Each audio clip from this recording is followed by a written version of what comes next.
ఓహో బావగారా, కాశీ ప్రయాణం బాగా జరిగిందా? అస్థికలు కలిపిన చేతితో అక్షితలు వేయడం మంచిది కాదని పెళ్లికి పిలవలేదు. అయినా పెద్ద మనసుతో వచ్చారు, సంతోషం. రే బావగారికి కుర్చీ వేయండ్రా. ఆయన మీకు అక్షంతలేసి ఆశీర్వదించడానికి రాలేదు. ఈ ఇంటి ఆడపడుచు సంవత్సరం అయ్యేంత వరకు ఇక్కడ ఏ శుభకారం జరిగినా ఇంటికి అరిష్టం. అరిష్టమా అంటే? నా పెళ్లి నేను చేసుకుంటే ఇక్కడ స్తంభాలు విరిగిపోతాయా, గోడలు పెచ్చులుడిపోతాయా? లేకపోతే పైకప్పు అమాంతం కూలిపోయి ఈ గంధర్వ మహల్ నేలమట్టమైపోతుందా?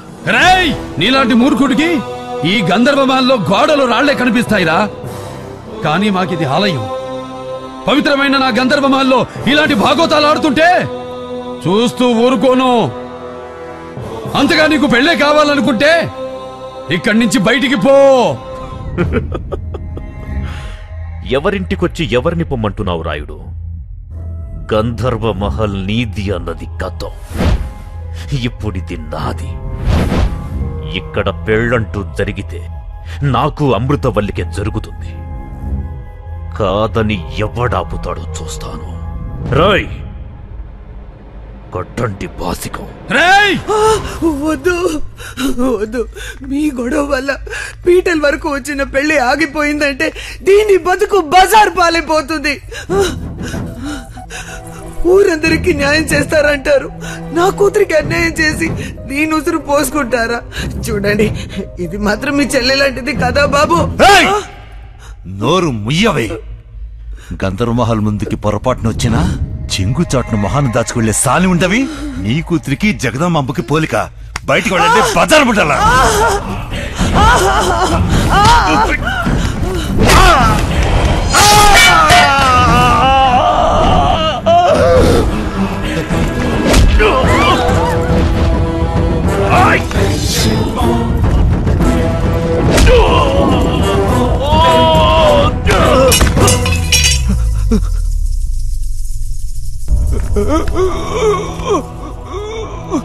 శేషయ్య, శేషయ్య, అయ్యా అయ్యా అయ్యా.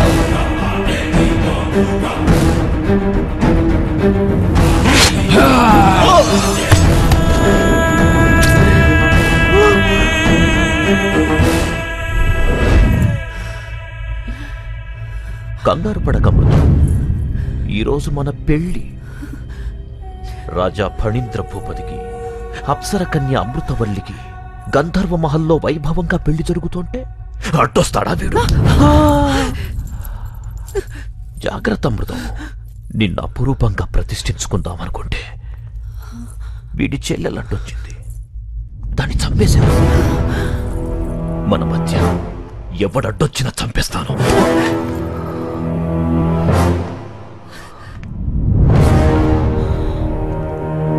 ఇంకా బ్రతికే ఉన్నాడా?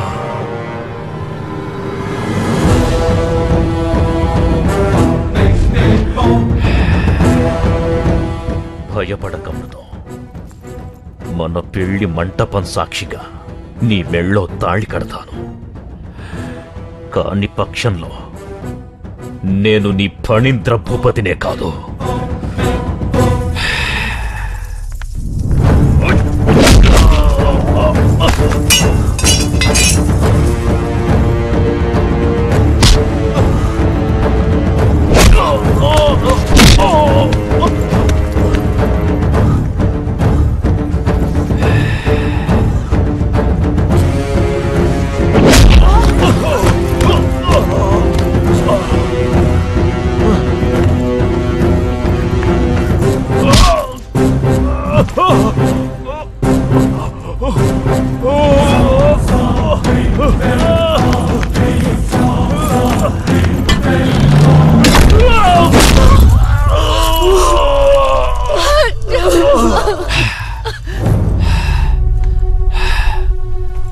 ఆస్తులు అంతస్తుల కోసం బంధాల్ని బంధుత్వాల్ని తుంచేస్తారా?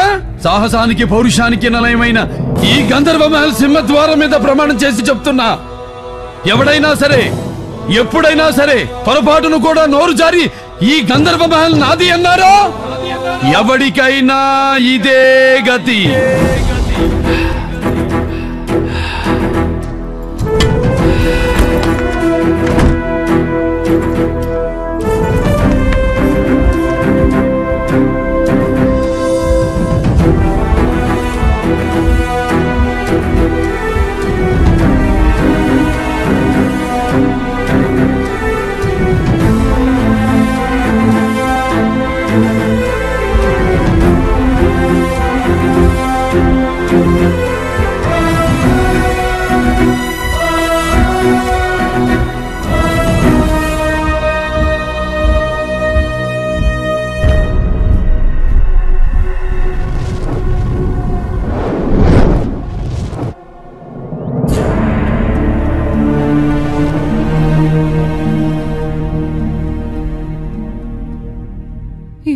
ఈ గంధర్వ మహల్ ఇలాగే శిథిలం అయిపోతుంది అనుకున్నాను.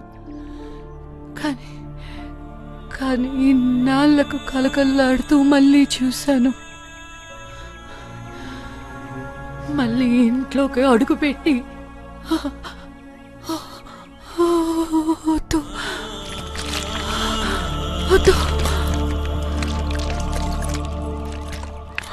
అన్నా, ఇక్కడ మనం అనుకున్న దానికంటే చాలా పెద్ద విషయమే ఉందన్నా.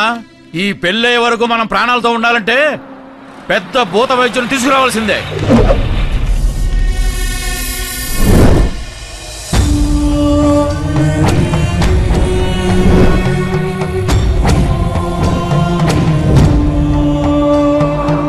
నాలుగు దశాబ్దాల క్రితం ఇక్కడ 3 అకాల మరణాలు సంభవించాయి. 1813, 1-8-9 భారతీయులు అదృష్టంగా భావించే సంఖ్య. శుభం 13 విశృంఖల నాగరికతతో విర్రవీగే పాశ్చాత్యులను సైతం గడగడలాడించిన సంఖ్య. అశుభం. ఈ సంఖ్యలో ఉన్న శుభ అశుభాల్లాగానే ఈ మహల్లో ఎప్పుడూ మంచి చెడు ఎదురుపడుతూనే ఉంటాయి. అద్భుతమైన ముఖవర్చస్సు, ఆ చూపులో తేజస్సు, అణువణువున ఉట్టిపడే రాజసం. నమ్ముకున్న వారికి దేవుడు, నమ్మక ద్రోహుల పాలిట యముడు. అకాల మరణమైన అచంచలంగా ఉన్న ఆత్మ ఈయనది.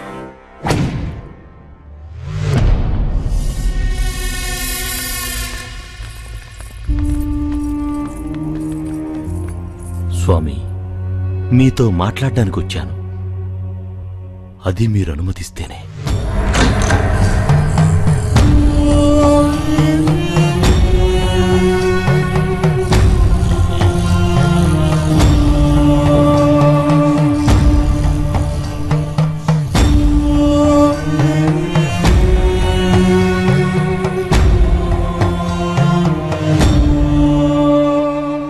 స్వామి, అందరూ భయపడుతున్నారు. మీ మనవరాలు పెళ్లి, మీరున్నారన్న ధైర్యం మీ అబ్బాయికి కావాలి.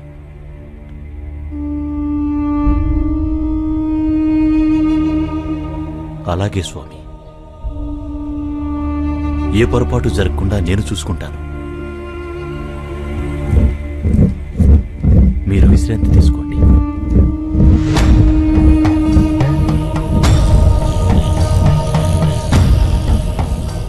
స్వామి, ఇక ఈ పెళ్లికి ఏ అడ్డంకి లేనట్టేనా?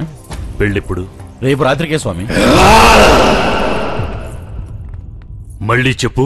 అవును స్వామి, రేపే.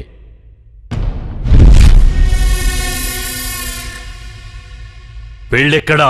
ఇంకెక్కడ స్వామి, గంధర్వ మహల్లోనే. నా ప్రేమ ఓడిపోకూడదు. ఇక్కడ పెళ్ళంటూ జరిగితే నాకు అమృతవల్లికే జరుగుతుంది. మన మధ్య ఎవడడ్డొచ్చినా చంపేస్తాను. దాసు, ప్రేతపీఠం.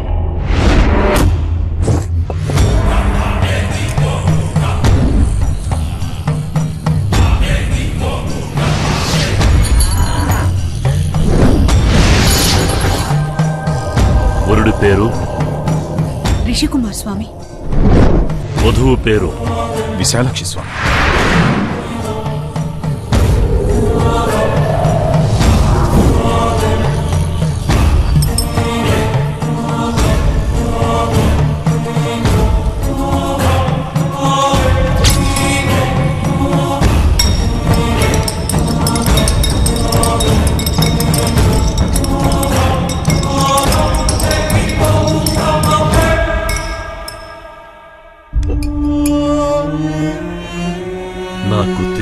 స్వామి, గంధర్వ మహల్లో పెళ్ళంటే నువ్వు తప్పకుండా వస్తావని. వీడెవడో తెలుసా? ఫణీంద్ర భూపతి. వీడు బతికుండగానే రాక్షసుడు. 40 ఏడుగా ఈ ఇంట్లో పెళ్ళంటూ జరిగితే తనదే జరగాలని ప్రేతాత్మగా ఉన్నాడు. దీన్ని ఈ అమావాస్యకి శ్మశానంలో పూడ్చిపెట్టాలి. అంతవరకు జాగ్రత్త. రేపు ఏ రోజో తెలిసే ముహూర్తం పెట్టారా రాయుడు స్వామి? తెలుసు స్వామి, మా నాన్నగారు మరణించిన రోజు. మరి తెలుసు కూడా ఎందుకు పెట్టారు? అది పెట్టించింది బుజ్జిగారేనండి. అంటే బుజ్జిగారే ఆ ముహూర్తం పెట్టించారండి. బుజ్జిగారు, బుజ్జిగారు! మర్చిపో, ఆశ వదులుకో. నీ చేతులతో కుదిర్చావు. కళ్యాణం అయ్యేంత వరకు కాని పనులు మానుకో. కాటికి వెళ్ళవలసి వస్తుంది. ఇన్ని దెబ్బలు తిన్నాక కూడా మాకు బుద్ధి రాదంటే మాట్లాడండి బుజ్జిగారు, మాట్లాడండి. నువ్వు కూడా మనుషులతో పశువులతో ఆడుకున్నట్టు ఆత్మలతో ఆడుకోకు. ఆయుష్కే ప్రమాదం.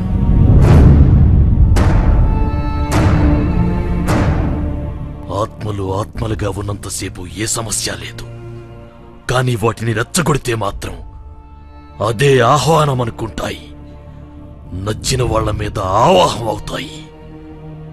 అప్పుడు వాటిని అదుపు చేయటం ఎవరి వల్ల కాదో. స్వామి, మరి పెళ్ళి? ఎల్లుండి ఉదయం 10:22 ముహూర్తం ఉంది. అదే ముహూర్తాన్ని ఖాయం చేసుకోండి. రేపు సంధ్యా సమయానికి నేను మళ్ళీ వస్తాను.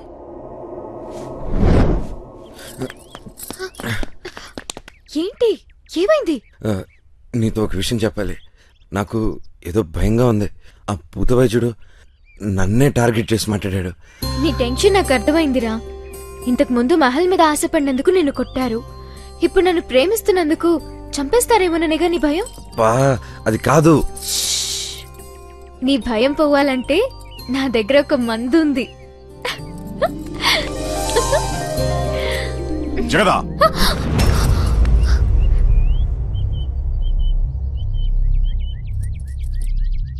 మీ తల్లిదండ్రులు పిలిపించు, మాట్లాడాలి. నాన్నా, నీ కోరిక నీ మనవుడు నెరవేర్చబోతున్నాడు. గంధర్వ మహల్ నుండి పిలిపొచ్చింది. వెళ్తున్నా.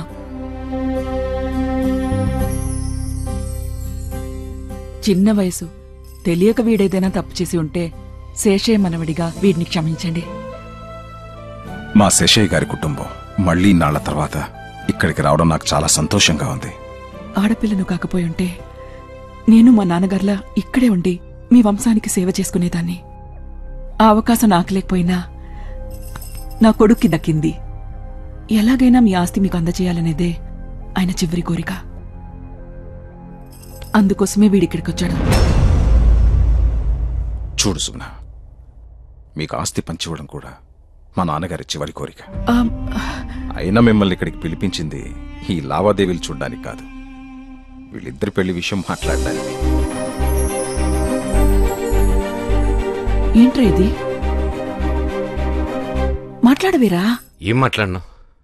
పెద్దానికి ఈ గంధర్వమహల్ అంటే ఎంత ప్రాణమో వీళ్ళకి తెలుసు కదా. అది పిల్లలు కట్నంగా ఇవ్వకుండా వాళ్ళ ఆస్తి వాళ్ళు తిరిగి తీసుకుంటే వీళ్ళిద్దరికీ కష్టం లేకుండా హ్యాపీగా పెళ్లి చేయించాను ఒక ఆలోచన కూడా ఉండదు. తిను చదువుకుందనే మాటే తప్ప తాత సొమ్ము మొత్తం అక్కకిచ్చేస్తుందంట. మొత్తం ఇచ్చేసి నువ్వు ఎవరినో పెళ్లి చేసుకుని వెళ్ళిపోతావు. ఆ తర్వాత వీళ్ళిద్దరి పరిస్థితి అంటే ఆలోచించావా? అందుకే బంధుత్వంతో అయినా మీ ఆస్తి మీకు చెందాలని జగద్ని ప్రేమించే ధైర్యం చేశా.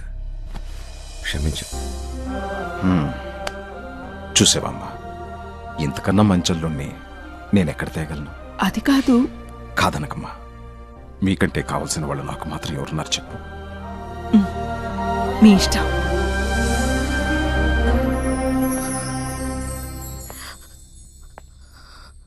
నేను శేషేమనడం తెలియగానే నీ స్థాయికి సరిపోనని ఆలోచిస్తున్నావా?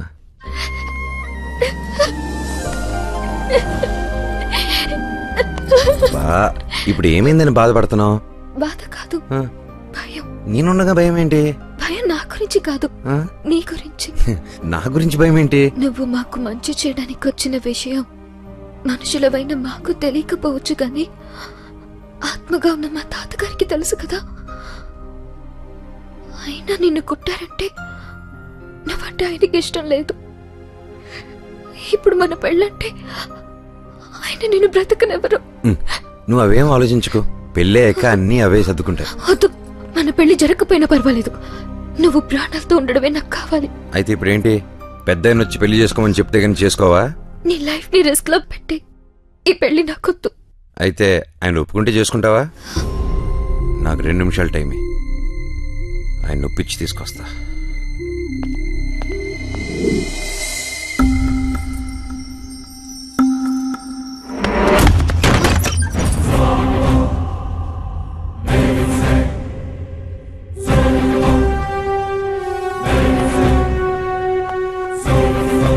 ఆయన డ్రెస్ వేసుకొచ్చినంత మాత్రాన ఆయన ఒప్పుకున్నట్ట? నా మాట విని నువ్వు ఇక్కడి నుంచి వెళ్ళిపో. బా జగదా, పెద్ద ఆయన నన్ను కొట్టలేదు. ఇదంతా నేనాడిన డ్రామా. గంధర్వ మహల్ ఇబ్బందుల్లో ఉందని అమ్మ చెప్తే బయలుదేరి వచ్చాను. మిమ్మల్ని ఇబ్బంది పెట్టే వాళ్ళకి ప్రాణభయం పెట్టి కంట్రోల్లోకి తెచ్చుకున్నాను.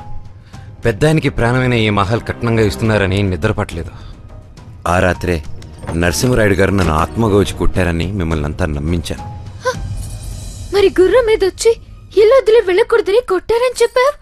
అది నేను చెప్తేనే కదా మీకు తెలిసింది. నీకు దగ్గర అవుదామని చెప్పిన అబద్ధం. మరి తాతయ్య కొట్టారని బుజ్జంకులు కూడా చెప్పారు. వాడిని కొట్టింది కూడా నేనే. మహల్ పత్రాలు తీసుకున్నాడనే ఈ డ్రెస్ వేసుకొని చీకట్లో కొట్టి పెద్దనే కొట్టారని నమ్మించా. మరి భూత వైద్యుడు ఆత్మలున్నాయని చెప్పాడుగా. అప్పటి నుంచే నాకు అనుమానం మొదలైంది.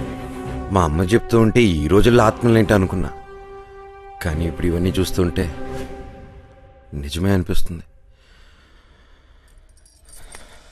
ఒకవేళ తాతయ్య ఆత్మగా ఇక్కడున్నా నిన్నేం చేయరు. ఆయన తరపున నువ్వు మమ్మల్ని, ఈ మహల్ని కాపాడుతున్నావుగా. ఈ విషయం ఇక్కడితో మర్చిపోదాం. పెళ్ళయ్యేంత వరకు నేనే బార్బుజిని కొట్టానని ఎవరికి తెలియదు.